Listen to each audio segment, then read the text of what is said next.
So Sandra was out there selling it, and then the audience started asking questions. And I'm going to have you take it over from there, and how Sandra handled herself from stage in front of 1,000 women coming down on her to change her mind on what she was offering. That was a great lead up to that. It was amazing. I always, I took one of those Viking cruises years ago, and the first thing I do is I look to see how the staff are being treated, because that tells me how the company is run. And when I first joined eWomen, I also was taking a look, because I saw a woman, Sandra Yancey, as a figurehead, and my fear was, we all just we love her, she's fabulous.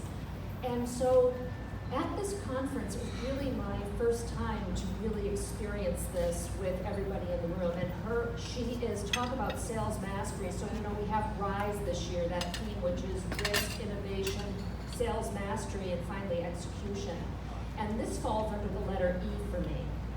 She is dressed beautifully, she's making this fabulous offer. She has just thought about our Canadian sisters and the fact that for them, there's an exchange rate. She's put this thing together so carefully, and then questions start coming up about people who would like to invite another person to come who couldn't come for whatever reason. And you could feel, all right, we're all humans in the room, right? And you could feel the energy start to shift a little bit. And there were people around me, and I was thinking, well, I don't know, I'm here, for God's sake, shouldn't I get a deal? And different kinds of opinions. So the emotion was there. But this is a woman who lives by her values. And one of the things she talks about in execution is the idea of knowing when to pivot. She immediately pivoted and asked people to go to the microphones and express what they were asking for and what they were looking for.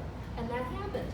And because we have values that we follow here, and especially I'm going to call 5 and 6, the respectful and transparent communication guided by the rule of good intention, and also being reliable, responsive, and engaged.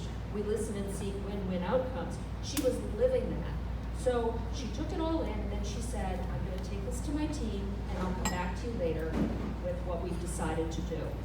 And so she did. And when she came on the stage, she also prefaced it by saying, afterwards, a number of people talked to my team, and of course she hires people smarter than she is, so she's got this fabulous team.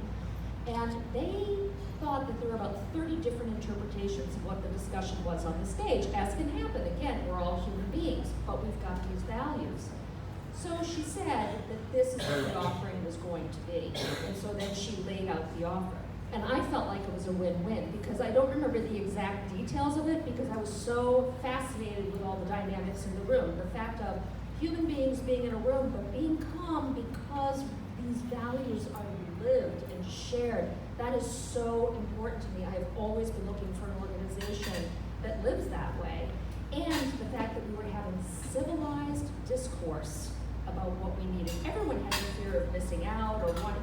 I even read a study where if you are offered, so these people were offered $50,000, they'd get paid, and then the other people would get $25,000, or they could get paid $100,000, and the other people get paid $250,000.